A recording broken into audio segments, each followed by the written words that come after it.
clap, clap, clap, for the head.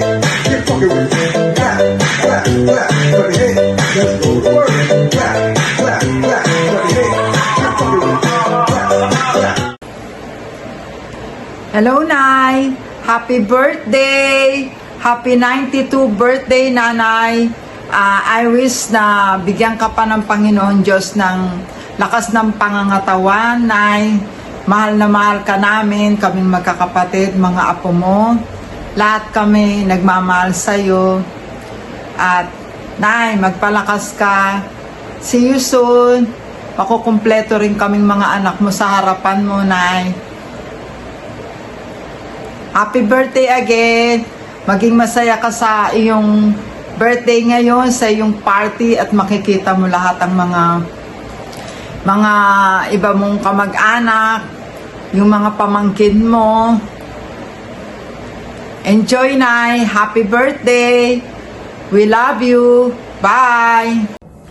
Hi! Hi, Nay! Happy birthday! Si Rowena to, yung pang-anim mong anak, pangalawa sa bunso. Happy birthday, Nay. Alam ko mag-enjoy ka ngayon dahil marami kang nakikita, marami kang kasama dyan. Kumain ka mabuti, ha? Tsaka, ang memory ko kay Nanay, marami actually. Pero yung hindi ko makalimutan, yung time na paghapon sa Malinta, ako yung mamamalengke. Tawagin niya ako kasi nasa kapitbahay siya, nagmamadyong, of course. Yun ang hobby ni nanay namin, kaya okay lang.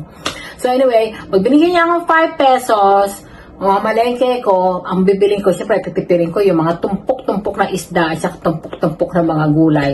So, kaya medyo, okay lang dahil alam ko, medyo matatalo si nanay. Pero pag 20 naman ang binigay sa akin, ayun, masarap ang ulam namin. Nagsisinigang baboy ako. That time, malaki pa yung 5 piso saka 20 pesos, no?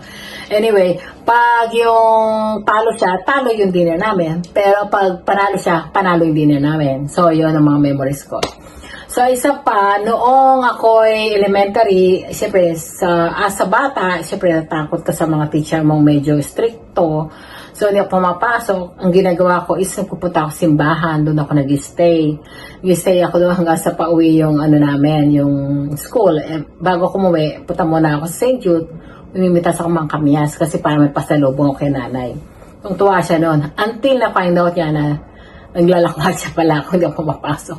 So, ang ginawa niya sa akin, kumuha siya ng bilao na maraming rock salt, yung mga asin na malalaki. That time, wala pang iodized salt. So, pinaluhod ako doon. Yun ang medyo, syempre, mga matatanda dati, yun ang mga pang-disiplina nila sa mga bata. Saka, yung isa pa na, inaano niya rin kamay ko noon. Kaya, okay lang. Wala naman sa akin yun. Naalala ko lang. Tapos, yung nandito ako, yung time na tatawag ako sa kanya, ang parati niya sinasabi na, hindi kita marinig. Pero pag sinabi ko, Nay, papadala akong pera mo bukas, ha? Ang sagot niya, oh, talaga, anak. Papadala mo akong pera. Sabi niya gano'n. Salamat, dugo. O yun, naririnig niya ako pag papadala mo siyang pera. Kaya, Nay, ikaw talaga. So anyway, I love you, Nay. Maraming salamat. Saka hindi ko makakalimutan yung time na sinilang mo ako sa mundong ito. Kundi dahil sa'yo, wala ako rito. Kaya maraming salamat sa'yo. And palakas ka pa, Nay, ha? Kita pa tayo, ha? Saka mo kakalimutan. And yun lang. So, I love you, Nay. Happy birthday. Tawag ulit ako sa'yo mamaya or bukas, ha? I love you.